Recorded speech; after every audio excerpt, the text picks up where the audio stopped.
Blaze Radio. I'm Nicole LaHendro, and I am out here at the Arizona State Fair for the final weekend of Fair Fun.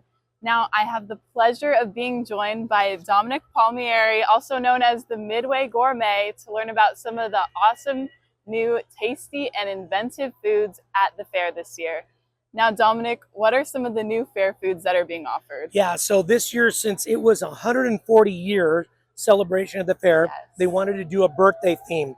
So we actually created a giant cotton candy birthday cake.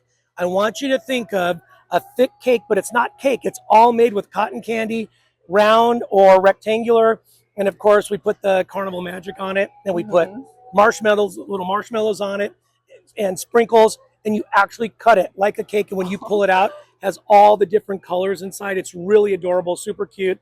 That was one of the funnest things we did with respect to theme for this year's fair. That's amazing. That's really interesting. And what are some of the classic foods that are a staple every year? So that's a great question. So the corn dog is king, but not all corn dogs are created equal. Oh. So when you come to Biggie's, one of the Midway Gourmet stands, I always say there's no weenies here.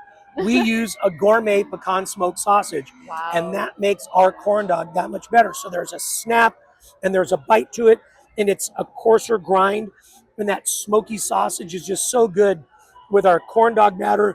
That's the perfect blend of cornmeal and flour. It's not too sweet, it's not too salty, perfect blend. These are our pecan smoked sausage on a stick. This is what I was mentioning before. We actually use this to make the Big Daddy corn dog as well. So you can tell that's very gourmet. So items that are traditional are things that are on a stick. We love to walk around and graze, and things that are on a stick are really, really easy to, of course, eat and maneuver with, right? So you have maybe a beer in your hand, if you're a college student, or maybe a bottle of water, or something, a soda, and a corn dog, right? On a stick. Speaking of on a stick, which takes us to another traditional thing, would be the turkey leg. Yes. Now, it's not on the stick, but the bone is the stick, technically, right? So those are things that would be some of the more traditional things. And then you have funnel cakes and cotton candy and caramel apples and candy apples. And what I would say now would be traditional, believe it or not, would be deep fried Oreos. The deep fried treat stands are now so popular that they have become a mainstay of what carnival and fair food is really about.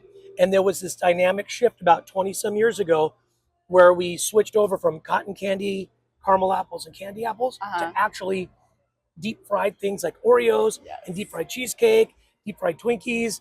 I love the deep fried butter. That's a really good one. Oh, that's really good. That sounds delicious. And I know the hot Cheeto craze is something that's been happening. Can you tell me when that started and why it is happening? Yeah, so we debuted the hot Cheetos. Actually, this is 11 years ago now. Wow. We debuted it at the Houston Livestock Show and Rodeo, and it started on the roasted corn. And it really went viral because that was really the start of social media. Facebook was really starting to get some legs to it, and some of the other social media platforms. And everybody was taking pictures with their phones. So all the phones 10 years ago really had great resolution. So people were actually snapping pictures of it and sharing it on their social media, or just flat out texting it to family and friends. You got to come to the fair. You got to come to the rodeo. You got to check this out. And they would snap pictures of it with the stand in the background so people knew where to get it.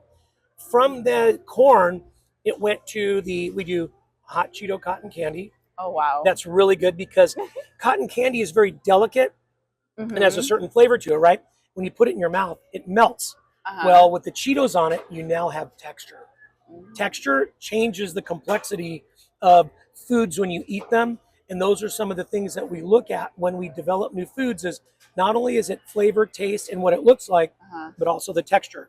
We went then to the caramel apples with Cheetos, and that's really good as well. So that yin and yang of spicy, crunchy, and sweet really works. And then from there we went to the hot Cheeto cheese fries, and that became super popular.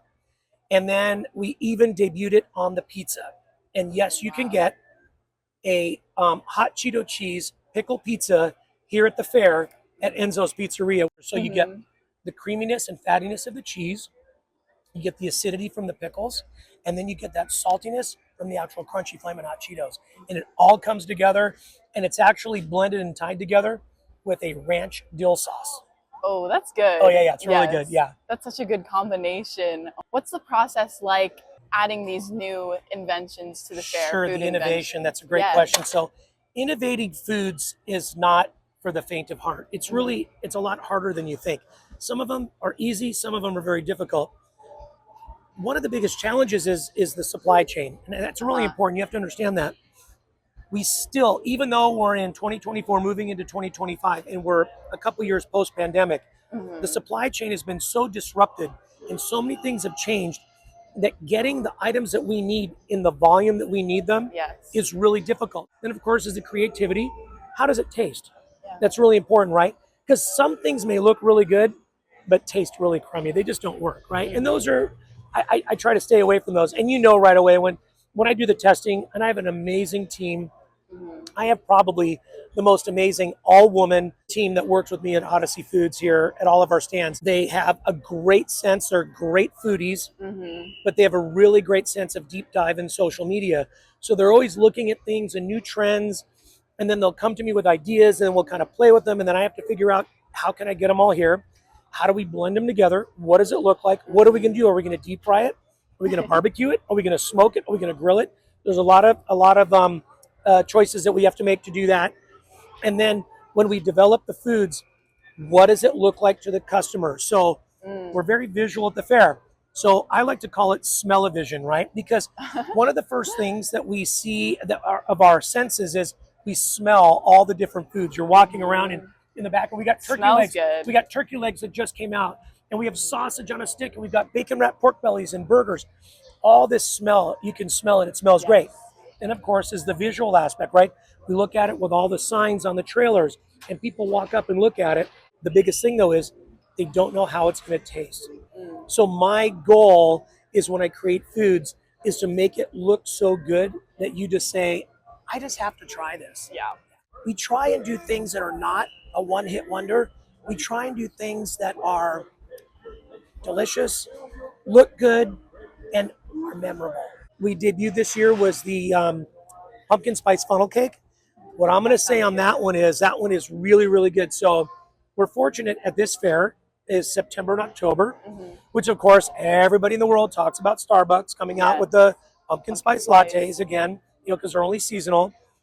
Well, all the creative minds on the RCS Carnival figured out how to make an amazing pumpkin spice drizzle glaze that goes on top of the funnel cake. So I want you to imagine this funnel cake. When it comes out, it's fried, it's golden, it's crispy. It gets a blast of powdered sugar. Then it gets a giant pile of fresh whipped cream. And then it gets the drizzle of the pumpkin spice. And I'm going to tell you, it's one of my favorite ones for this season. We start new food trends and new traditions with our families when we come to a fair. I don't care where you're from in the world, what religion you are, what ethnicity, we all gather around food. So food is a really important part of the fair. And so when you come, have those traditional things that you had as a kid, That's true. but be adventurous and try some of the new things, because some of those things might be so good that you're saying, I got to come back again next year and try that one too. So that's kind of on that list. And then as you get older and you start having families, your kids start coming, you start sharing those traditions, and your kids start making traditions as well when it comes to the food. That's amazing. So yeah, again, it's about trying new things, being adventurous, and wearing the stretchy pants. Yes, that's true.